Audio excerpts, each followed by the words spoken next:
ശിവാജി ഗണേശൻ്റെ അഭിനയം കണ്ട് ഒരു രണ്ട് സുഹൃത്തുക്കൾ സിനിമ കണ്ട് വെളിയിറങ്ങുമ്പോൾ ഓ എന്താ അല്ലേ ആ സീൻ ഞാൻ കണ്ട് കരഞ്ഞുപോയി എന്ന് പറയപ്പോൾ മറ്റേ കൂടെയുള്ള ആൾ പറയും അതൊക്കെ പാതി അഭിനയമല്ലേടാ.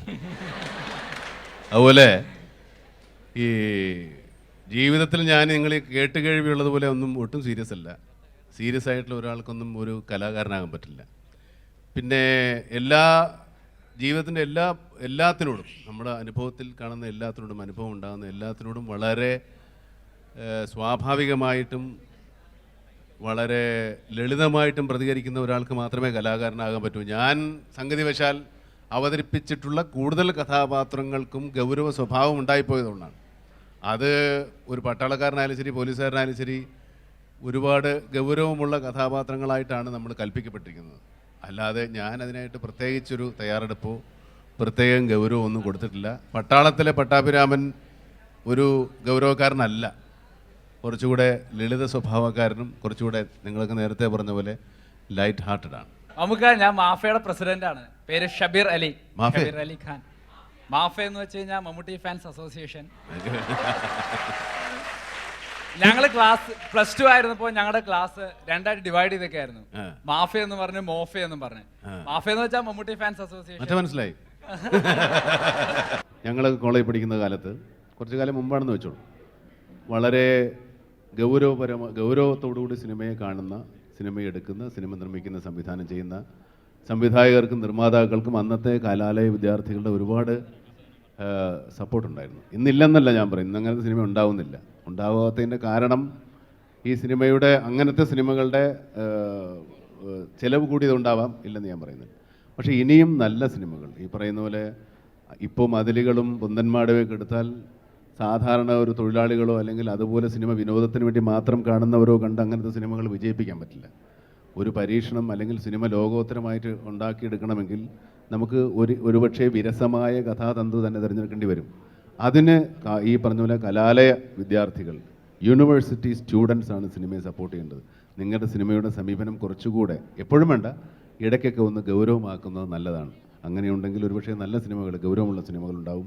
ഇതുപോലെ ഈ സിനിമയെ ഗൗരവപൂർവ്വം സിനിമ കൈകാര്യം ചെയ്യുന്നവർക്ക് ഒരിക്കലും ഒരു തിരിച്ചടി ഉണ്ടാവില്ല.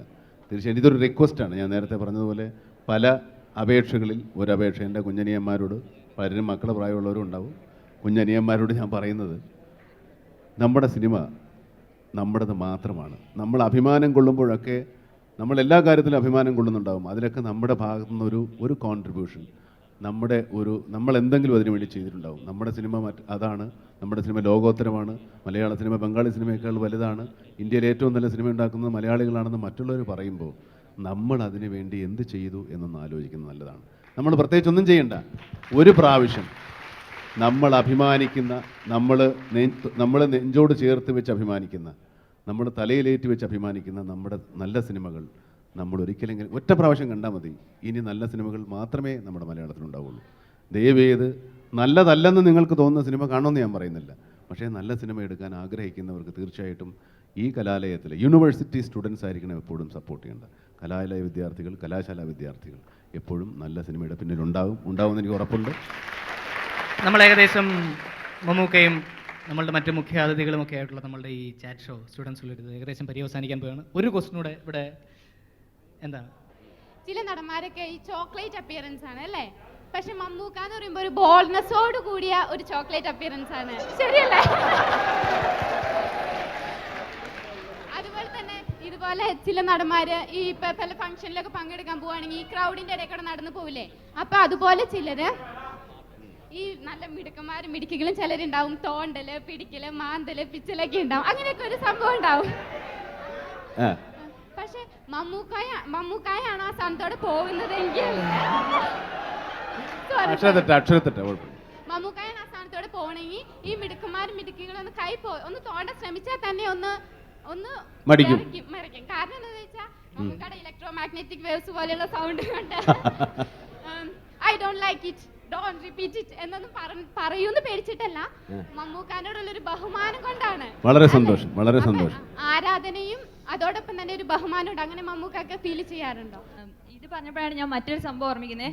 ഞങ്ങളുടെ ക്ലാസ്സിൽ ഒരിക്കൽ സാർ പേഴ്സണാലിറ്റിയെ കുറിച്ച് ക്ലാസ് എടുക്കുകയായിരുന്നു. അപ്പോൾ പേഴ്സണാലിറ്റി ഉള്ള ഒരു വ്യക്തിയുടെ പേര് പറയാൻ പറഞ്ഞപ്പോൾ ഒരു കുട്ടി വേഗം ചാടി പറഞ്ഞൊരു പേരാണ് മമ്മൂട്ടി എന്ന്. അപ്പോൾ എന്താണ് മമ്മൂട്ടി എന്ന് പറഞ്ഞത്,